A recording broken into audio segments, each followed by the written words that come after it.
السلام علیکم ورحمۃ اللہ ناظرین، آج ہم بات کریں گے مسلم لیگ کے بارے میں، جو کہ 1906 میں شروع ہوا تھا۔ مسلم لیگ ایک سیاسی جماعت ہی نہیں تھی، یہ ایک تاریخ تھی، ایک نظریہ تھا، یہ ایک سوچ تھی کہ جس نے برصغیر کے مسلمانوں کو ایک خواب دکھایا، سیاست کا خواب دکھایا، انہیں بیدار کیا۔ ناظرین، کبھی آپ لوگوں کے ذہن میں یہ سوال آیا ہے کہ یہ جو مسلم لیگ کی پارٹی ہے،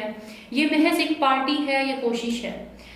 یہ ایک کوشش ہے مسلمانوں کو جگانے کی، مسلمانوں کو بیدار کرنے کی کہ آپ ایز اے مسلم ایک سیاست قائم کر سکتے ہیں، اور وہ سیاست آپ کی اسلام کے اکارڈنگ ہو سکتی ہے۔ لیکن آج کل کے معاشرے میں دیکھا جائے، آج کل کے دور میں دیکھا جائے تو یہ ساری چیزیں بہت پیچھے رہ گئی ہیں، یہ جدوجہد بہت پیچھے رہ گئی ہے، رہ گیا تو صرف ایک سیاست کا ٹائٹل رہ گیا۔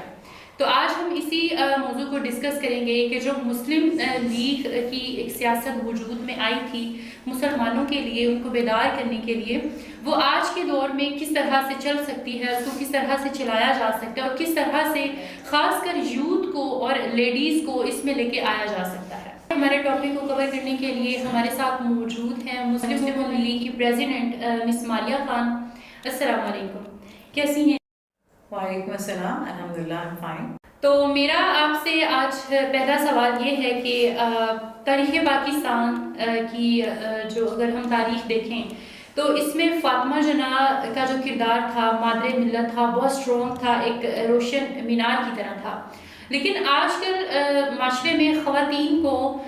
محض ووٹر کے طور پہ سمجھا جاتا ہے۔ تو آپ لوگوں کی جو تنظیم ہے وہ ان کے لیے کیا ایسے عملی اقدامات کر رہی ہیں کہ وہ مسلم لیگ اور ان ساری چیزوں میں ایک اچھا کردار ادا کر سکیں؟ جی صوبیہ، آپ نے جو ریفرنس دیا ہے ٹورڈز مادر، ڈیفینیٹلی ان کا جو کردار تھا وہ ایک روشن مینار کی طرح تھا، اور دیکھیں کہ وہ کتنی امپاورڈ تھیں اس ٹائم پہ قائد کے ساتھ مل کے انہوں نے کتنی کوششیں کی، وہ ہم سب لوگوں کے لیے ایک بہت بڑی مثال ہے۔ And if you are talking about my own party, تو آپ دیکھیں کہ Markazi Muslim women league also believe that women should be in leadership, اسی لیے وومن کے اندر لیڈرشپ کوالٹیز کو ریز کرنے کے لیے we have holden intra party elections, اور اس میں ہر پینل کے اندر ہمارے پاس ایک خواتین موجود تھیں۔ آپ سے اگلا سوال یہ ہے کہ آپ کیا سمجھتی ہیں کہ 1906 میں جو ایک تحریک چلائی گئی تھی مسلمانوں کے حقوق کو تحفظ دینے کے لیے، تو وہ آج 2025 میں پورا ہو رہا ہے یا پھر اس میں کوئی ہے بھی کمی کوتاہی؟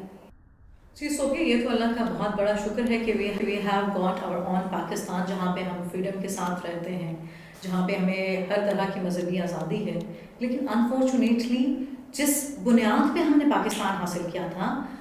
وہ مینیفیسٹو آج ہمارا نہیں رہا۔ ہم نے اسلام کو امپلیمنٹ کرنے کے لیے یہ ملک حاصل کیا تھا، لیکن انفارچونیٹلی جو کلمہ ہے وہ کسی حد تک it's only the inscribed on the building of our parliament, it has to be implemented in our imams۔ جی، بہت اچھے آپ نے جواب دیے۔ اگلا سوال یہ ہے کہ مس ماریہ، آپ کو کیا لگتا ہے کہ پاکستان کا جو آج کا ہے نظریہ، اس کو ضرورت ہے 1906 والے نظریے کی،